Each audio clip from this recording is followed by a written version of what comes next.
I totally can't believe Tiger will do that. This is going to be very controversial. They're going to talk about it for years to come. From mud balls that sparked rules arguments to fans literally getting involved in play, these are the most controversial moments in the Masters tournament history. Coming into 2013, Tiger Woods was playing extremely well. He was hovering over the tournament like a storm cloud. 3 wins already that season, back to world number 1.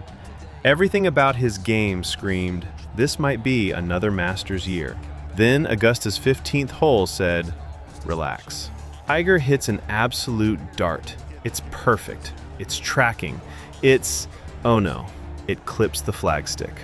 And Augusta responds the only way it knows how, by turning a great shot into a life lesson. The ball rockets backwards, off the green and into the water like it just got rejected by the course itself. Now he's dropping.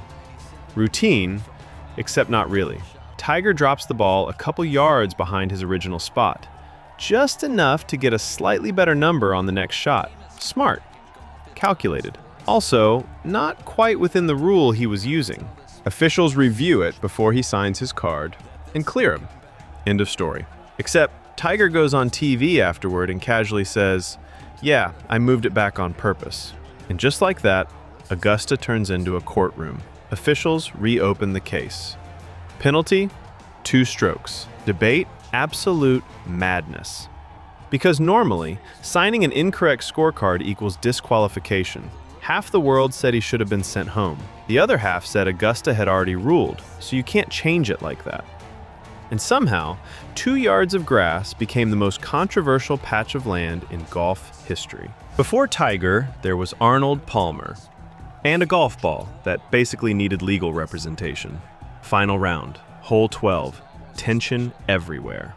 Palmer's tee shot plugs into the mud. He says it's embedded. The official says, not today. So Palmer plays it as it lies. Double bogey. Most players would quietly spiral. Palmer? No. He calls an audible, plays a second ball under the rule. Drops, replays, makes par. Now we've got 2 scores, 1 hole, and Augusta turning into a rules courtroom. Committee reviews it. Final decision? Palmer was right. Par counts. He wins by 1 over Ken Venturi and Doug Ford.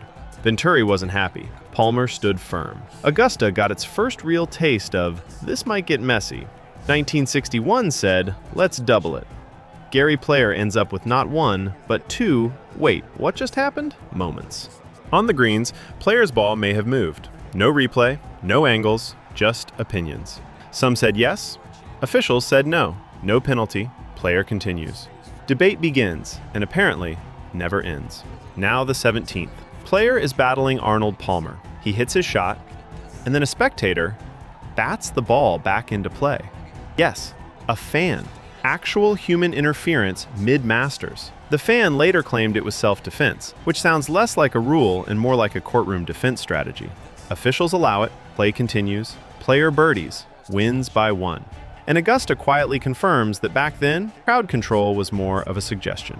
But 2013 wasn't done yet. While Tiger had yardage drama, Tianlong Guan, just 14 years old, made history for a completely different reason. He got hit with a 1-stroke slow play penalty. To this day, it's the only one ever given at the Masters.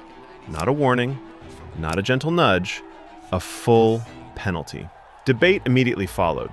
Some said rules are rules. Others said maybe, just maybe, cut the 14-year-old some slack on golf's biggest stage. Guan handled it like a pro and still made the cut. But the moment remains one of the most unusual calls Augusta has ever made. Then there's Bryson DeChambeau, a man who approaches golf like he's trying to solve physics mid-round. Every shot is a process. Wind, angle, spin rate, possibly gravitational drift. Meanwhile, Augusta is sitting there like, sir, we have groups waiting. His deliberate style sparked constant slow play debates, especially at a tournament built on rhythm and flow. Traditionalists want speed. Bryson wants precision. And somewhere in the middle, fans are checking their watches while he calculates launch angles like he's about to send the ball into orbit. Which brings us right back to Guan. Because here's the irony. A 14-year-old gets the only slow play penalty in Masters history, while one of the most methodical players of the modern era becomes the face of slow play debates without ever receiving that same kind of penalty at Augusta. Same issue, very different outcomes. And that contrast? That's exactly the kind of quiet, fascinating inconsistency that keeps Masters debates alive long after the final putt drops. Then came a controversy that had nothing to do with swings, putts, or bunkers. It was about who even gets to belong. In 2003, activist Martha Burke challenged Augusta National Golf Club over its all-male membership policy. Suddenly, Masters Week wasn't just a sporting event, it was a national conversation. Sponsors backed away. Media attention skyrocketed. Augusta responded in classic Augusta fashion. No panic, no rush, no immediate change. Just quiet, firm resistance. It took until 2012 for the club to admit its first female members, which tells you everything you need to know about how Augusta handles pressure. It doesn't bend quickly, but eventually, it does move. Then came the modern divide. Players joined Live Golf, and suddenly golf had a full-blown identity crisis. Different tour, different format, different money. Same players. The big question, would Augusta slam the gates shut? Answer, no. If you qualified, you played. Simple decision, complicated reaction. Fans were split immediately. Some loved it. The best players should be here, period. Others, not so much. You had awkward energy on the course. Players from different tours sharing fairways, but not exactly sharing group chats. Then came 2023. Brooks Koepka leads going into Sunday. Jon Rahm chasing. Crowds? Slightly tense, slightly divided, very aware of what was happening. Then Phil Mickelson, also Live, makes a Sunday charge for the ages and finishes runner-up at 52. And suddenly, Augusta isn't just hosting a tournament, it's hosting a full-on golf culture debate. Cheers for great shots, mixed reactions for certain players, and a lingering question in the air.